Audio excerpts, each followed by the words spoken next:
So Ego is the Enemy. Love that book. Yeah. Really enjoyed it.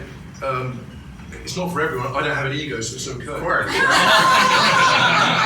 did I hear noise? You can give it to other people who do need it. Of course. Yeah. But I mean, of course, we've all got ego, and I think it's very true. It did bring me. I think ego gets in all of our ways, and when we get successes, it can become particularly destructive. Yeah.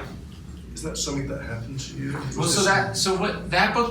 the genesis of that book was, so The Obstacle Is the Way to Come Out, and I was still sort of as in an advisory capacity at American Apparel. I didn't live in Los Angeles anymore, but I sort of had a foot in both camps. And I remember it was the last day of my book tour. I was speaking at some conference, and I got a call from the board of directors, and they had sort of decided that they were going to fire the CEO of the company, or they were thinking about firing the CEO of the company because the stock price was in the toilet and all these controversies. And so they'd sort of asked me to sort of come in and advise on this thing. And so basically I thought I was going to go home. I forget when this was, like I would say in March. I thought I was going to go home. I didn't end up going home for 3 or 4 months.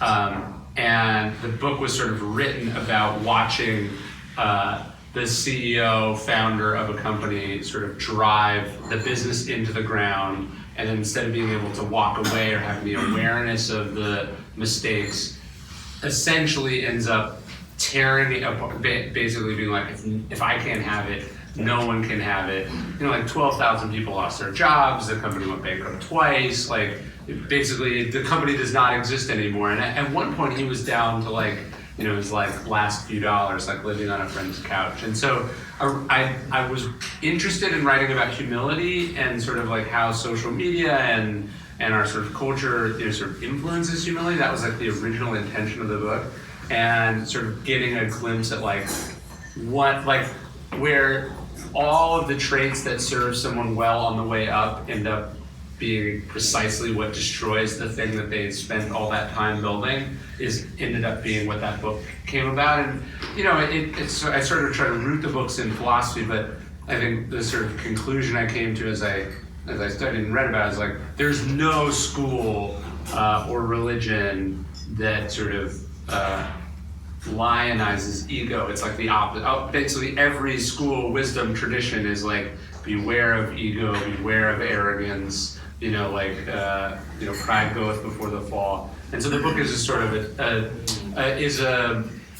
it's an exploration of that, and like sort of if ego's sort of the shortcut or the steroid version of what, you know, sort of entrepreneurs and creatives and leaders use, like what is a more sort of sustainable, natural, like healthy way to do really scary things? Because that's sort of the paradox, right? I think ego, like, I sort of make the analogy in the book that it's like causation and correlation are not the same thing. And so like look, lots of musicians have had drug problems and lived sort of reckless personal lives.